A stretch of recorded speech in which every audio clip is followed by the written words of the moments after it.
IK Horror. स्वागत है IK horror में, जहां कहानियां नहीं, डर सच बनकर आपके सामने आता है।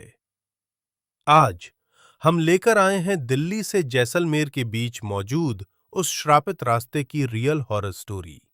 एक ऐसा सफर जहां परछाइयों की अपनी जिंदगी होती है और एक बार जिस परछाई ने तुम्हारा पीछा किया, वो कभी वापस नहीं लौटती। अगर आप कमजोर दिल के हैं तो अभी ये वीडियो बंद कर दें, क्योंकि आगे जो होने वाला है वो आपकी रातों की नींद छीन सकता है। तो तैयार हो जाइए। दिल्ली से जैसलमेर, मरु छाया का श्राप। रात के 9:45 थे। दिल्ली की ठंडी हवा में धुआं और धक धक करती ट्रैफिक लाइटें शहर को किसी भूतिया पर्दे की तरह ढक रही थीं। अर्जुन, 31 साल का ड्राइवर, पहले आर्मी में था, मगर एक हादसे के बाद नौकरी छोड़ दी। आज उसकी ड्यूटी थी दिल्ली के मेहरौली से जैसलमेर तक एक खास कैब ड्राइव करना। क्लाइंट था डॉक्टर निरंजन त्रिवेदी, पुरातत्व विभाग का बड़ा अधिकारी, जिसका काम था राजस्थान के एक सदियों पुराने किले में खुदाई की निगरानी करना। लेकिन अर्जुन को पहली ही मुलाकात में डॉक्टर में कुछ अजीब महसूस हुआ। उनकी आंखें गहरी, जैसे कई रातों से सोए न हों। हाथों में पुरानी पीली फाइलें जो सूखी रेत की तरह खड़खड़ाती थीं। गाड़ी में बैठते ही डॉक्टर ने कहा, अर्जुन, दिल्ली से निकलते ही दाएं शीशे में मत देखना। ये यात्रा रात की है और रात की कुछ चीजें सिर्फ देख लेने से भी साथ लग जाती हैं। अर्जुन ने इसे डॉक्टर का वैज्ञानिक टाइप मजाक समझा और मुस्कुरा दिया, लेकिन डॉक्टर ने मुस्कुराया नहीं। उनका चेहरा बता रहा था कि यह चेतावनी मजाक नहीं थी। गाड़ी हाईवे पर आ चुकी थी। सड़क काली थी, मगर हवा गर्म, जैसे किसी रेगिस्तान की सांस हो। करीब 11:30 हाईवे पर दूर फॉग की परछाई में एक सफेद साड़ी वाली औरत दिखाई दी। न बहुत बूढ़ी न जवान, बस एक साया। डॉक्टर अचानक चीखे, मत रुकना, मत देखना, बस आगे बढ़ो। अर्जुन पहले ही डर चुका था। पैर से ब्रेक हटाया और स्पीड 90 कर दी। औरत पीछे हटने की बजाय सड़क के बिल्कुल बीच में खड़ी रही। गाड़ी लगभग उसे छूने ही वाली थी। अर्जुन ने आंखों के सामने हाथ रख लिया और फिर कुछ भी नहीं। कोई टक्कर नहीं, कोई चीख नहीं। गाड़ी बिल्कुल सामान्य चली जा रही थी, लेकिन शीशे में पीछे वो औरत खड़ी थी, उसी जगह, जैसे कभी हिली ही न हो। अर्जुन का गला सूख चुका था। डॉक्टर फुसफुसाए, ये उस किले की रक्षक है। रात में निकलने वालों को लौट जाने की चेतावनी देती है। हम उसकी सीमा में घुस चुके हैं। करीब रात 1:10 पर गाड़ी जयपुर पार कर चुकी थी। रेगिस्तान की खुशबू हवा में घुलने लगी थी, खुरदरी, पुरानी, रहस्यमयी। डॉक्टर फाइलें खोलकर कुछ पढ़ रहे थे। अर्जुन ने रियर व्यू मिरर में देखा। फाइलों में किसी राजपूत रानी की तस्वीरें, पुरानी तलवार और टूटे कंगन के फोटो थे। अर्जुन से रहा न गया। सर, सच बताइए, हम यहां किससे मिल रहे हैं? डॉक्टर ने फाइल बंद कर दी। थोड़ी देर चुप रहे और बोले, जैसलमेर के पास खेरा किला है। वहां एक आत्मा है जिसे लोग सुवर्ण रक्षिका कहते हैं। उसका श्राप है। जो भी किले की रात की सीमा, रात के 2:20। सड़क बिल्कुल सुनसान। अचानक गाड़ी के ऊपर कुछ भारी गिरा, जोर का धप। अर्जुन ने तुरंत गाड़ी रोकी। डॉक्टर चीखे, गाड़ी मत रोकना, ये मानव नहीं। लेकिन देर हो चुकी थी। गाड़ी रुकते ही छत पर नाखूनों जैसी आवाज आने लगी, खर खर खर। अर्जुन कांपते हुए बाहर उतरा। आसमान में बादल, हवा में धूल और एक सन्नाटा जो किसी कब्रिस्तान जैसा था। गाड़ी की छत पर कुछ भी नहीं था, लेकिन जब उसने बोनट की तरफ देखा, वहां रेत पर गहरे पंजों के निशान थे। मानव नहीं, न जानवर, कुछ बीच का, कुछ ऐसा जो किसी भी किताब में नहीं मिलता। डॉक्टर धीरे से बोले, ये रेत के शिकारी हैं, आत्माएं जो रेगिस्तान में भटकते हुए लोगों का पीछा करती हैं। अर्जुन कांप गया। सर, ये सब सच्चाई है? डॉक्टर ने धीरे से गर्दन हिलाई। तुमने अभी कुछ भी नहीं देखा। रात 3 बजे गाड़ी जैसलमेर की सीमा में पहुंचने वाली थी। सड़क बिल्कुल खाली थी, लेकिन अचानक गाड़ी अपने आप धीरे होने लगी, जैसे किसी ने पीछे से पकड़ लिया हो। स्पीड 80 से 60, 60 से 40, 40 से 10। अर्जुन ने एक्सीलेटर पूरी दबाया, मगर गाड़ी ने जवाब दे दिया। डॉक्टर ने दाएं पहाड़ी की तरफ इशारा किया। वहां एक पुरानी हवेली की टूटी हुई बालकनी लटक रही थी और उस पर कोई खड़ा था। एक औरत उसी सफेद साड़ी में, चेहरा नीचे, बाल हवा में उड़ते हुए, शरीर स्थिर, बिल्कुल स्थिर। अर्जुन के होंठ कांप रहे थे। ये वही है? डॉक्टर ने कहा। हां, सुवर्ण रक्षिका। पहाड़ी हवा में एक आवाज गूंजी, न चीख न हंसी, कुछ बीच की, रेगिस्तान की आत्मा जैसी। लौट जाओ। और उसी पल गाड़ी की सारी लाइटें बंद, चारों तरफ अंधेरा, सिर्फ रेगिस्तान की दबी हुई सांसों की आवाज। गाड़ी अंधेरे में पूरी तरह डूब चुकी थी। न हेडलाइट, न टेल लाइट, न मोबाइल नेटवर्क। अर्जुन ने स्टीयरिंग पकड़े पकड़े अपने उंगलियों की पकड़ महसूस की, ठंडी, सुन्न और कांपती हुई। बाहर सिर्फ काली रेगिस्तानी हवा बह रही थी, जिसमें रेत नहीं, फुसफुसाहटें तैर रही थी। डॉक्टर निरंजन ने सीट के नीचे से एक पुरानी पीतल की लालटेन निकाली। वो लालटेन अपने आप ही हौले हौले जल उठी, बिना माचिस, बिना आग। अर्जुन की सांस रुक गई। ये अपने आप कैसे? डॉक्टर ने धीमी आवाज में कहा, रेगिस्तान की रात आग खुद चुनती है कि उसे कहां जलना है। अर्जुन ने गाड़ी स्टार्ट करने की कोशिश की, 3 बार, 4 बार, लेकिन इंजन सिर्फ धरघराया। फिर अचानक धड़ाम, जैसे किसी ने पूरी ताकत से गाड़ी के पीछे पैर मारा हो। गाड़ी एक झटके में आगे बढ़ी। इंजन चालू नहीं हुआ था, फिर भी गाड़ी खुद ब खुद चल पड़ी थी, धीरे धीरे, जैसे किसी खींच रहा हो। सामने हाईवे की सड़क 2 हिस्सों में बट रही थी। दाईं तरफ असली हाईवे और बाईं तरफ एक पुरानी टूटी रेत से आधी दब चुकी सड़क, जिस पर कोई नहीं जाता था। डॉक्टर चिल्लाए, अर्जुन, दाईं तरफ मोड़ो, जल्दी! अर्जुन ने पूरा स्टीयरिंग घुमाया, लेकिन गाड़ी ने रास्ता नहीं बदला। गाड़ी खुद बाईं ही तरफ मुड़ गई, उस सड़क पर जिसमें हवा में बदबू थी, जैसे सदियों पुरानी लाशें रेत में सड़ रही हों। अर्जुन के हाथ कांप रहे थे। डॉक्टर शांत थे, लेकिन उनकी आंखों में डर पहली बार साफ नजर आ रहा था। कुछ ही दूर अंधेरे में रेत के ऊपर 3 काले साए चल रहे थे, धीमे, सीधी लाइन में, जैसे किसी जुलूस के पात्र हों। अर्जुन फुसफुसाया, ये लोग कौन हैं? डॉक्टर ने जवाब नहीं दिया, बस अपनी फाइल खोली और एक पुरानी पेंटिंग दिखाई। चित्र में वही 3 परछाइयां थीं। पीछे एक रानी खड़ी थी, वही सफेद साड़ी वाली परछाई। डॉक्टर बोले, ये उसकी परछाइयां हैं, उसका भूत नहीं। इनका कोई शरीर नहीं, ये सिर्फ चेतावनी होते हैं। अगले ही क्षण इन तीनों सायों ने अपना सिर अर्जुन की ओर मोड़ा। उनकी आंखें नहीं थी, सिर्फ काली खाली जगह।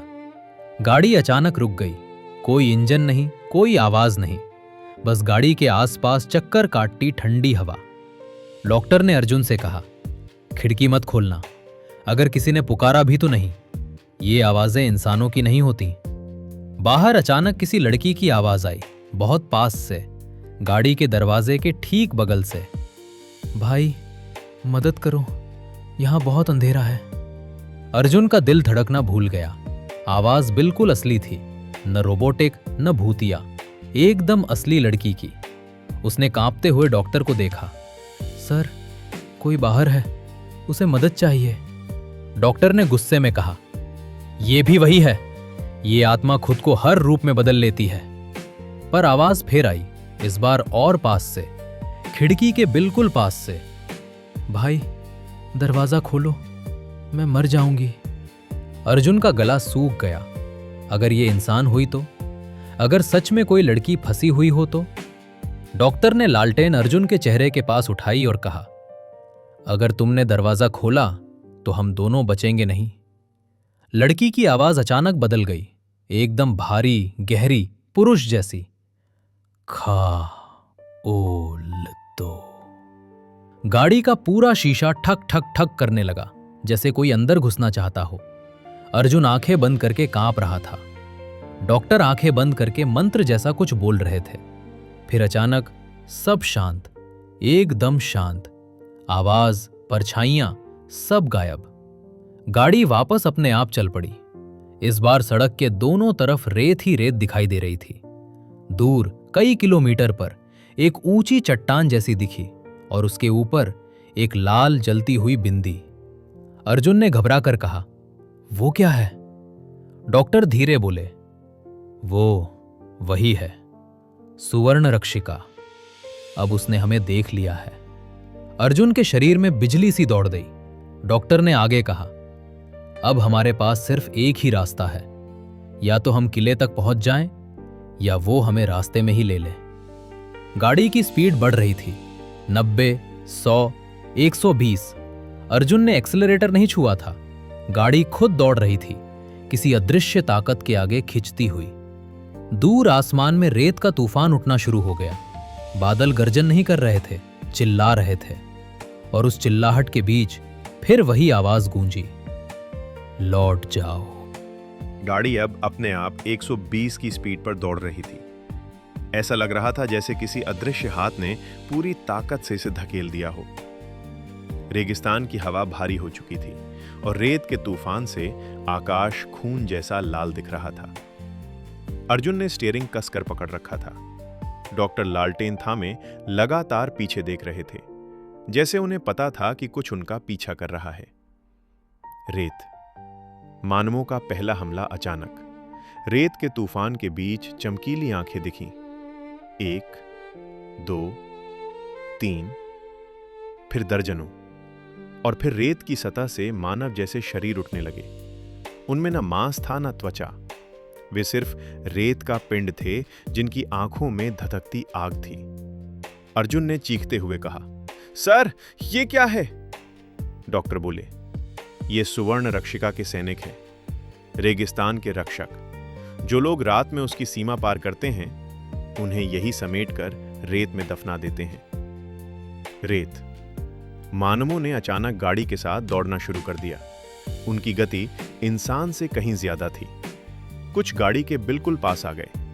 उनकी उंगलियां लंबी और नुकीली थीं, जैसे हड्डी के चाकू। एक रेत मानव गाड़ी की खिड़की से चिपक गया। उसकी आंखें जलती थीं और उसका मुंह खुला हुआ था। उसके मुंह में रेत नहीं, राख भरी थी। वो गाड़ी की खिड़की पर सिर रगड़ने लगा और शीशा धीरे धीरे दरारों से भरता गया। अर्जुन कांपते हुए ड्राइव कर रहा था। सर, शीशा टूटने वाला है। डॉक्टर ने तुरंत लालटेन खिड़की के पास कर दी। लालटेन की लौ अचानक तेज भड़क उठी और फिर रेत मानव ऐसे पीछे हटे जैसे आग से जल गए हों। सब गायब। कुछ ही सेकंड में पूरा रास्ता खाली। अर्जुन हाँफ रहा था। डॉक्टर बोला, ये लौ उन्हें दूर रखती है, लेकिन ज्यादा देर नहीं। पहाड़ी पर हवेली, रानी का पहला जाल। स्पीड अचानक कम होने लगी। 110, 90, 70, 40। आखिर गाड़ी रुक गई। सामने एक बड़ी टूटी हुई हवेली खड़ी थी। दरवाजे पर जंग लगा फाटक। ऊपर खिड़कियों में अंधेरा और हवा में एक अजीब गंध, जैसे 100 साल पुराने फूल सड़ गए हों। डॉक्टर ने कहा, यह भूतिया हवेली उस रानी की दासियों का घर था। यहां उसकी सबसे खतरनाक आत्मा रहती है, मृत दुल्हन। अर्जुन घबरा गया। सर, हम यहां क्यों आए हैं? क्योंकि रास्ता खुद हमें यहां लाया है। हम न उतर सकते हैं न लौट सकते हैं। ये उसका पहला जाल है। गाड़ी के दरवाजे टिक टिक टिक करते खुद खुल गए।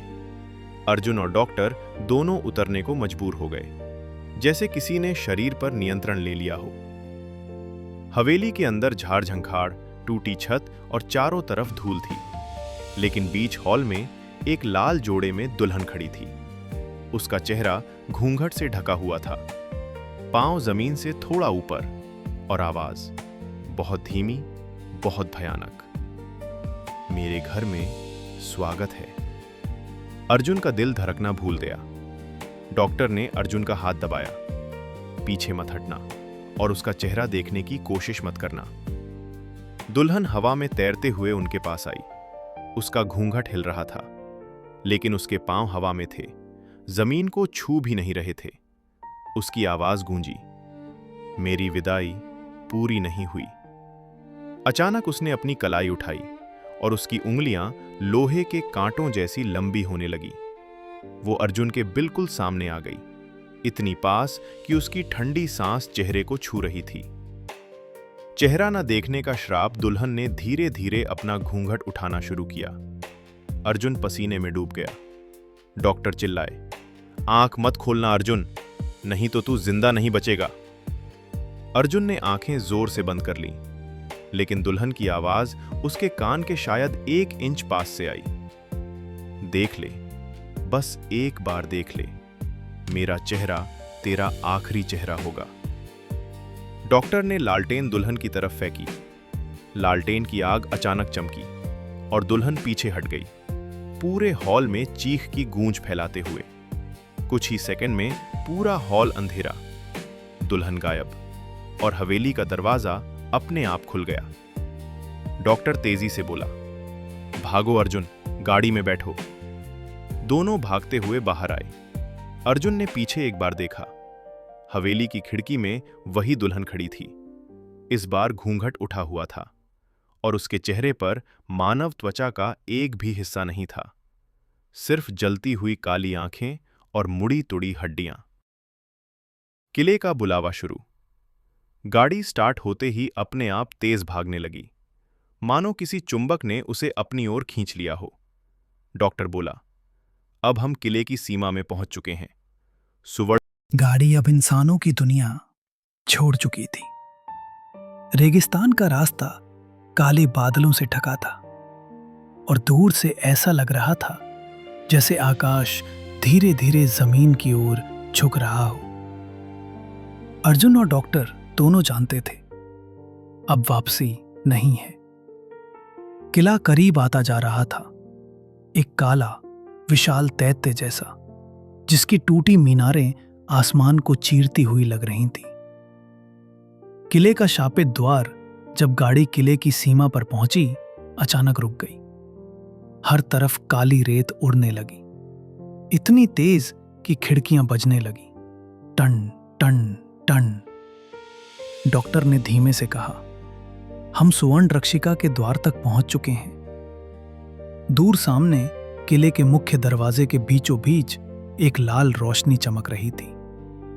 वही लाल बिंदी, वही नजर, वही रानी।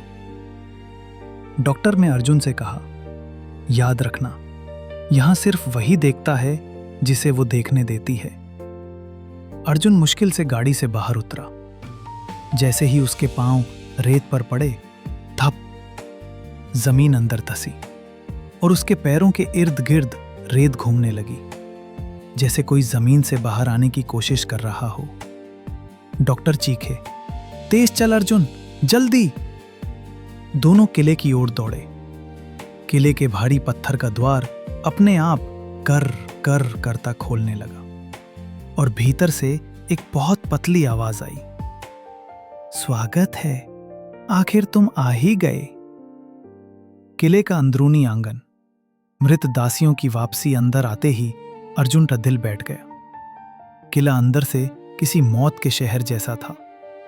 दीवारों पर लाल उंगलियों के निशान, टूटी छत से झूलती रस्सियां और हवा में सड़ी हुई चंदन की गंध। अचानक सामने की दालान में सफेद साड़ियों में दर्जनों औरतें खड़ी थीं। उनके चेहरे नहीं थे, सिर्फ रेत के धुएं जैसी खाली जगह। उन सब ने एक साथ सिर उठाया। डॉक्टर ने सांस रोक ली। ये रानी की दासियां हैं, इन्हें रात में बलिदान किया गया था। सब दासियां धीरे धीरे जमीन से ऊपर उठने लगी और एक आवाज आई, महारानी के अतिथि को प्रणाम। अर्जुन के पैरों तले से रेत उठकर उसके घुटनों तक चढ़ने लगी। वो हर तरफ से घिर चुका था। अचानक दासियों ने दायां हाथ उठाया और हवा में एक साथ घुमा दिया, जैसे किसी अदृश्य चाकू से काट दिया हो। अर्जुन चिल्लाया, सर, ये क्या कर रही हैं? डॉक्टर ने हाथ में लालटेन उठाई। लालटेन की लौ इस बार अचानक काली हो गई और तभी दासियां चीखीं, एक ऐसी चीख जिसे सुनकर इंसान की सांसें रुक जाएं। रानी का पहला दर्शन। सुवर्ण रक्षिका का उदय धीरे धीरे किले की सबसे ऊंची मीनार से एक आकृति उतरने लगी, नीचे और नीचे, जैसे हवा उसकी पकड़ में हो। वो रानी थी, सफेद साड़ी, लाल बिंदी और आंखें काली पर चमकती हुई सोने जैसे। उसके कदम जमीन को छू नहीं रहे थे, वो हवा में ऐसे चल रही थी जैसे रेत की आत्मा हो। डॉक्टर ने कांपते हुए कहा, ये सुवर्ण रक्षिका। रानी अर्जुन के सामने आकर ठहर गई। उसने धीमे से अपना सिर झुकाया। तुम दोनों मेरे श्राप की सीमा में आए हो। अर्जुन की आवाज कांप रही थी। तुम हमसे क्या चाहती हो? रानी मुस्कुराई, एक डरावनी मृत मुस्कान। सिर्फ एक चीज, वो जो तुम अपने साथ लाए हो। अर्जुन हक्का बक्का, हम क्या लाए हैं? डॉक्टर ने फाइल कसकर पकड़ी और कहा, यह उसकी खोई हुई गवाही है अर्जुन, वही पांडुलिपि जो उसे पूर्ण श्राप बना सकती है। रानी की आंखें अचानक सोने से जलती हुई काली हो गईं। दस्तावेज मुझे दो। हवा में कटार जैसे ठंड उतर गई। रेत का मृत युद्ध। किले की आत्माएं सक्रिय। डॉक्टर ने फाइल नहीं दी। रानी ने उंगलियां मोड़ी और किले की जमीन फट गई। रेत मानव हजारों की तादाद में बाहर निकल आए, दालानों से, सीढ़ियों से, दीवारों से, यहां तक कि फर्श से। उनकी आंखें आग की तरह लाल थीं। वे एक साथ चिल्लाए, रक्षिका! रानी ने हाथ उठाया और पूरा किला हिलने लगा। ऐसा लग रहा था जैसे किला खुद जिए हुए शरीर की तरह सांस ले रहा हो। अर्जुन और डॉक्टर पीछे हटने लगे, लेकिन रेत मानव चारों तरफ से उन्हें घेर रहे थे। एक रेत मानव ने अर्जुन की गर्दन पकड़ी। उसकी पकड़ ठंडी नहीं, गर्म थी, जैसे पिघला हुआ पत्थर। अर्जुन चीखा, डॉक्टर कुछ करो! डॉक्टर ने फाइल उठाई और अचानक उसके पन्ने हवा में घूमने लगे। उन पर लिखे संस्कृत मंत्र खुद चमकने लगे। डॉक्टर जोर से बोले, रक्षिका, ये श्राप तुम्हारा नहीं, तुम्हारे पति का था। रानी का चेहरा तुरंत बदल गया। आंखें फैल गईं, धरती कांप गई। चुप! वो मेरा नाम मत लेना। अचानक सब रुक गया। रेत मानव भी, दासियां भी, किला भी। रानी के चेहरे का गुस्सा अब पागलपन में बदल चुका था। सबसे बड़ा खुलासा, रानी का सच। डॉक्टर ने पन्ना उठाकर पढ़ा। राजा ने रानी फरीद, अर्जुन और नेहा सब रेत के उस विशाल टीले के नीचे बनी रहस्यमयी गुफा में खड़े थे। टॉर्च झिलमिला रही थी, जैसे किसी अदृश्य शक्ति से लड़ रही हो। गुफा की दीवारों पर बने पुराने चित्र अब साफ दिख रहे थे। एक रथ, एक मास्क पहने राजा और लोगों की परछाइयां जिन्हें जंजीरों में खींचते हुए कोई काला साया ले जा रहा था। नेहा कांपते हुए बोली, ये तो मरु छाया का श्राप है। अर्जुन घबरा गया। कौन मरु छाया? सदियों पुराना राज खुलता है। फरीद धीरे धीरे दीवार पर हाथ फेरते हुए बोला, राजस्थान के मरु राज्य में एक जालिम राजा था, रुद्रकेतु। रात में वह काला मुखौटा पहनकर लोगों की छाया चुरा लेता था। जिसकी छाया चुरा ले वो इंसान कुछ दिनों में मर जाता था। नेहा ने आगे कहा, लोगों ने बगावत की, उस राजा को जिंदा रेत में दफना दिया। मरने से पहले उसने श्राप दिया था कि जिसके पैर मेरे रास्ते पर पड़ेंगे उसकी छाया मेरी होगी। और वो रास्ता दिल्ली से जैसलमेर जाने वाला यही पुराना ट्रेड रूट है। फरीद और अर्जुन के चेहरे से खून उतर गया। गुफा कांपने लगी। अचानक गुफा की जमीन हल्की हल्की हिलने लगी। दीवारों पर बने चित्र लाल चमकने लगे और रेत के बीच एक काली, लंबी, इंसान से दोगुनी ऊंची परछाई उभरने लगी। उसी क्षण नेहा चिल्लाई, भागो, ये मरु छाया है। रेत के तूफान का पीछा तीनों गुफा से बाहर भागे, लेकिन बाहर पूरा रेगिस्तान काला हो चुका था। हवा में उड़ती रेत से कुछ दिखाई नहीं दे रहा था। परछाई अब इंसानी रूप ले चुकी थी। लंबे नुकीले हाथ, खाली आंखें और पीठ पर काली धूप की राख जैसे जलते धब्बे। फरीद ने इंजन स्टार्ट किया, पर ट्रक ने आवाज भी नहीं की। अंधेरा गहराता गया। नेहा रोते हुए बोली, इसने इंजन की छाया खा ली है। अंतिम उपाय, छाया वापस देना। अर्जुन को याद आया, पुराने ग्रंथों में लिखा था कि छाया लिए बिना श्राप नहीं टूटता, लेकिन अगर कोई अपनी छाया बलिदान दे दे तो दूसरे की छाया लौट सकती है। नेहा ने फरीद की तरफ देखा, फरीद ने अर्जुन की तरफ। तीनों चुप थे। छाया अब तीनों के ठीक सामने थी। रेत में उसका घेरा बन चुका था। वो किसी एक की छाया को अपने साथ ले जाने आया था। सबसे बड़ा बलिदान। अचानक नेहा शांत खड़ी हो गई। उसकी आंसू भरी आंखें फरीद पर थी। तुम दोनों को यह सफर पूरा करना चाहिए, मैं अपनी छाया देती हूं। फरीद चिल्लाया, नेहा नहीं, तुम मर जाओगी। नेहा मुस्कुराई, मरना तो सभी को है, लेकिन मैं चाहती हूं कि तुम दोनों जिंदा रहो। मेरे भाई की जान तुमने बचाई थी, यह कर्ज आज मैं चुका रही हूं। उसने अपनी परछाई आगे बढ़ा दी। मरु छाया ने उसे पकड़ लिया। नेहा चीखी, रेत उठा, आसमान काला हुआ और एक पल में वो छाया उसे खींचते हुए गुफा की गहराई में ले गई। नेहा गायब। सिर्फ उसकी चूड़ियों की एक टूटी हुई कड़ी रेत में गिरी रह गई। श्राप टूटता है। आसमान साफ हो गया। ट्रक का इंजन अपने आप स्टार्ट हो गया।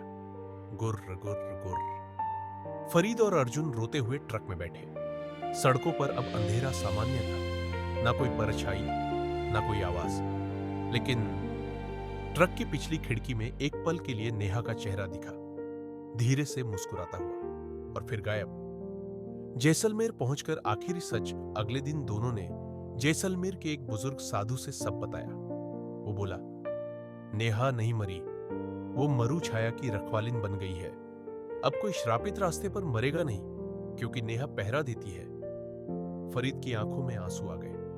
अंतिम सीन, फिल्म जैसा एंडिंग। रात के समय फरीद अकेला जैसलमेर से वापस लौट रहा था। मन भारी था, यादें जल रही थी। अचानक हवा चली। उसने रियर व्यू मिरर देखा। एक हल्की सी परछाई जो नेहा की थी, मुस्कुराते हुए हाथ हिला रही थी। फरीद मुस्कुराया, तुम्हारी कुर्बानी बेकार नहीं जाएगी। ये सफर अब तुम्हारे नाम। ट्रक दूर अंधेरे में समा गया और रेत पर एक हल्की सी छाया फिर हवा में खो गई।